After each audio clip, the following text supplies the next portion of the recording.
गांव आयुर्वेदपुर के पास एक घना जंगल था, जहां पत्तों की सरसराहट में एक जादुई खुशबू बसी हुई थी।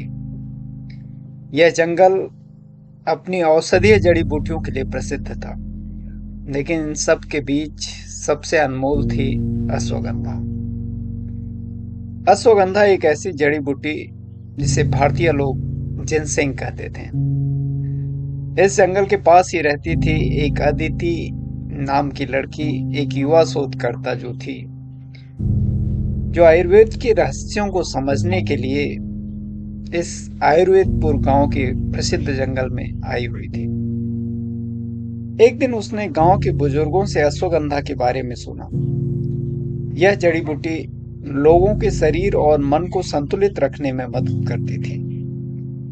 उसकी कहानी ने अदिति को इतना मोहित कर दिया कि उसने इस चमत्कारी जड़ी बूटी की गहराई में जाने का निश्चय किया।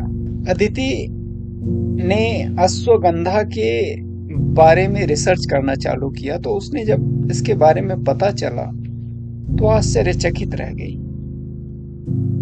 अश्वगंधा की जादुई शक्तियों के बारे में जानकर अदिति ने जब इसका निरीक्षण किया कि अश्वगंधा के उपयोग से शरीर की बड़ी सारी बीमारियों का समाधान किया जा सकता है, उसने गांव के वैद्यों से इसके बारे में पूछताछ की। तो उसे पता चला कि अदिति ने गांव के वैद्य से पूछा, वैद्य जी, अश्वगंधा का क्या उपयोग है? वैद्य मुस्कुराए और बोले कि अदिति, अश्वगंधा एक अनमोल औषधि है। इसे हजारों सालों से इस्तेमाल किया जा रहा है। यह हमारे शरीर और मन के लिए वरदान है। साथ ही उस वैद्य ने अदिति को बताया कि कैसे यह अश्वगंधा तनाव और चिंता को कम करती है। उसने बताया कि यदि किसी व्यक्ति के शरीर में तनाव सहने की शक्ति कम हो गई है, तो अश्वगंधा के सेवन से उसके तनाव सहने की शक्ति बढ़ जाती है। जो लोग चिंता में घिरे रहते हैं, उनके लिए यह सबसे बड़ा समाधान है।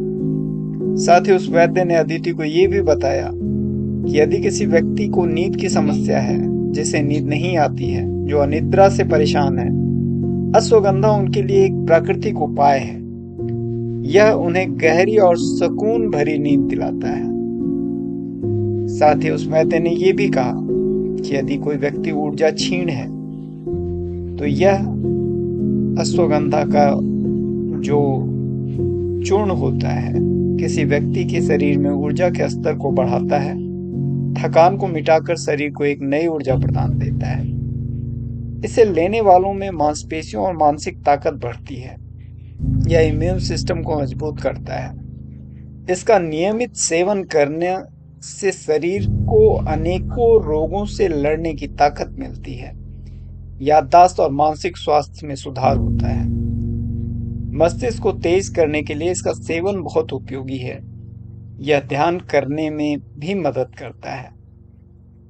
फिर अदिति ने पूछा कि वैद्य जी, इस अश्वगंधा का उपयोग कैसे करें? इसको लिया कैसे जाए? वैद्य जी मुस्कुराए और कहा कि अदिति, यह